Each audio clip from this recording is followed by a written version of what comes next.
اے مسلمانوں، نماز تہجد دین اسلام کی ایک اہم نفلی عبادت ہے، جس کے ذریعے بندہ اپنے رب کے ساتھ راز و نیاز کر سکتا ہے۔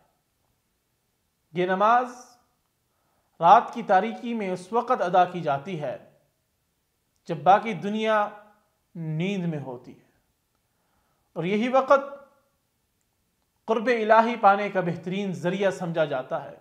جو لوگ تہجد نہیں پڑھ پاتے، شیخ الاسلام ابن تیمیہ رحمہ اللہ نے ان کو ایک حل بتایا ہے۔ آپ فرماتے ہیں جو شخص رات کو قیام تہجد کے لیے نہیں اٹھ پاتا تو اس کے لیے نماز ضحیٰ تہجد کا بدل ہے۔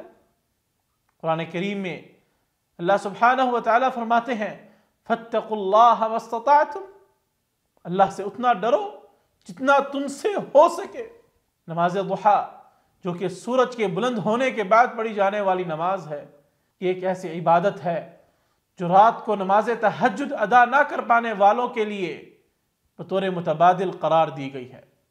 نبی کریم صلی اللہ علیہ وسلم نے اس نماز کی فضیلت کو بیان کرتے ہوئے فرمایا، صبح کے وقت انسان کے ہر جوڑ پر صدقہ واجب ہوتا ہے، اور 2 رکعات نماز ضحیٰ ان کا بدلہ ہے۔ اس حدیث سے معلوم ہوتا ہے کہ نماز ضحیٰ کے ذریعے بندہ اپنی عبادت کی کمی کو پورا کر سکتا ہے اور مالک الملک کی رحمتوں کا مستحق بن سکتا ہے۔ تہجد ایک عظیم عبادت ہے۔ اگر کوئی شخص کسی مجبوری کی وجہ سے اس کا اہتمام نہ کر سکے تو کم از کم جب وہ جاگ رہا ہو تو نماز ضحیٰ کے ذریعے اجر حاصل کرنے کی کوشش کرے۔ البتہ دین میں آسانی اور رحمت کی یہ خوبی ہمیں اس بات کی طرف متوجہ کرتی ہے کہ اپنی استطاعت کے مطابق عبادت میں مخلص رہیں، اور جو کمی ہو جائے اسے دیگر نوافل اور مستحب عبادات سے پورا کریں۔